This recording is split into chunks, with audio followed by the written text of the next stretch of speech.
Hello বন্ধুরা, আমি অনু update with অনু চ্যানেলে তোমাদের স্বাগত। আমি চলে এসেছি চিরসখা সিরিয়ালের আপডেট নিয়ে। চিরসখা সিরিয়ালে তো দেখা যাচ্ছে কমলের স্পষ্ট পুরোহিতের সামনে সবাইকে জানিয়ে দিচ্ছে যে এই সিঁদুর পরা বিয়ে করাতে জোর করলে সে নাকি এই বাড়ি ছেড়ে চলে। এইদিকে দেখা যাচ্ছে বাড়িতে আমাদের জাদুবাবুর পছন্দের মাংস রান্না করা হচ্ছে।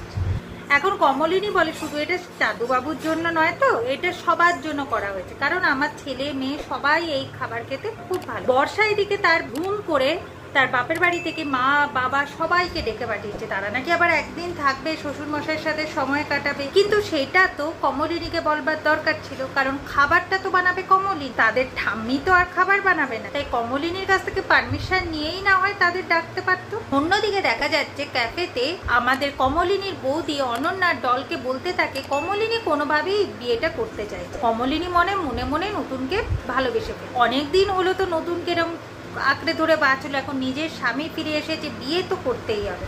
অনন্যা বলে যে আমাদের নতুনের জীবনটা তো শেষ করে দিল, বিয়ে যে করেই হোক জোর করে দিতে হবে, আর এর ফাঁকেই নতুন আর দলের বিয়েটাও সেরে ফেলতে হবে। এখন কমলিনীর বৌদিকে বলে তুমি প্রেসার ক্রিয়েট করো, তুমি বলবে যে এই বিয়েটা না করলে মোয়ের বিয়েও তোমার দেওয়া হচ্ছে না, মোয়ের বিয়েতে বাধা পড়ে, তাহলেই নাকি কমলিনী বিয়েটা করতে রাজি হয়ে যাবে। আর সেই ফাঁকে নতুনের সাথে আবার দলের বিয়েও দিয়ে এই বিয়েটা দিয়েই ছাড়বে নাকি অন্যদিকে দেখা যাচ্ছে এবার কমলিনীর স্বামীর আসল রূপ বেরিয়ে। কমলিনীকে তার শাশুড়ি মা জিজ্ঞাসা করে সে কেন এরকম চেঞ্জ হয়ে গেছে, কেন এরকম রেগে রেগে কথা বলছে, আর কেনই বা তার ছেলেকে মেনে নিতে পারছে না কমলিনী। এখন নতুন বলে যে কেন মেনে নিতে পারবে না, চন্দ্রর সাথে আগেও সংসার করেছে, আবার সংসার করবে, সব ঠিক হয়ে যাবে।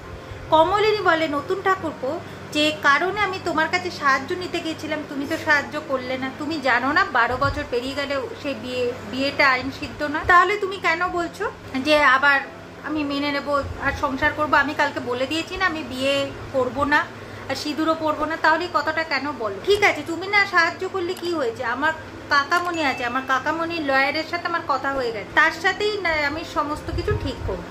এখন কমলিনীর শাশুড়ি মা জিজ্ঞাসা করলে কমলিনী বলে তার শাশুড়ি মাকে সে সমস্ত কিছু বলতে বাধ্য না, এতদিন ছেলে ছিল না, তাই তার শাশুড়ি মাকে দেখে শুনে রেখে, এরপর সে আর শাশুড়ি মাকে দেখে শুনে রাখতে পারবে না, তার ছেলেই তার মায়ের টেক কেয়ার করবে, আর কমলিনীর জীবন কমলিনী নিজে বুঝে নেবে।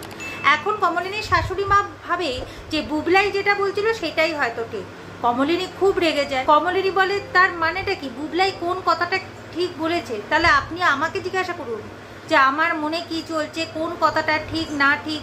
নতুন কিছু বলতে এলে এর মধ্যে নতুনকেও কমলিনীর শাট আপ বলে বকে দেয়। এইদিকে কমলিনীর বরের আসল রূপে বেরিয়ে আসে। কমলিনী আর কমলিনীর বরের মধ্যে নাকি বোঝাপড়া প্রথম থেকেই ঠিকঠাক ছিল না, কিন্তু এইভাবেই সংসার করতে হয়, কোথায় গিয়ে উঠবে, কি হবে তার জীবন, তাই কমলিনী মানিয়ে। আর কমলিনীর বর নাকি সত্যিটাকে মিথ্যে আর মিথ্যেটাকে সত্যি করতে নাকি এক্সপার্ট। এখন মিটিল বলে তখন তাহলে তুমি কোনো ব্যবস্থা নাওনি কেন কাকিমা, তখনই তো আইনি পদক্ষেপ নিতে হতো। কমলিনী বলে অত সাহস আমার ছিল না, আমি ভয় পেতাম তাই আমি নিতে পারিনি, কিন্তু এখন আমার যথেষ্ট বয়স হয়েছে, আমি ফের ওই মানুষের সাথে বিয়ে করে সংসার করতে পারি। কিন্তু বিয়ের পরে যখন শুনলো যে চন্দ্র বেঁচে নেই তখনই কেন ডিভোর্স করলো না কমলিনী? কমলিনী তখন বলে তার তখন ছেলে মেয়েরা অনেক ছোট ছিল, তাই এই সমস্ত স্টেপ নিতে তার ভয় লেগেছিল, তাই সেই কাজগুলো করেনি। তবে এখন উকিল ঠিক করে ফেলেছে, এখন সে সমস্ত কাজগুলো করবে আর নিজের জীবন নিজের ইচ্ছা মতো বাড়ে। এভাবেই আজকের পর্বটা শেষ হয়ে যাচ্ছে। আশা করি আজকের পর্বটা তোমাদের ভালো লাগবে। ভিডিওটা ভালো লাগলে লাইক শেয়ার ও সাবস্ক্রাইব করে দিও। ভিডিওটা দেখবার জন্য অসংখ্য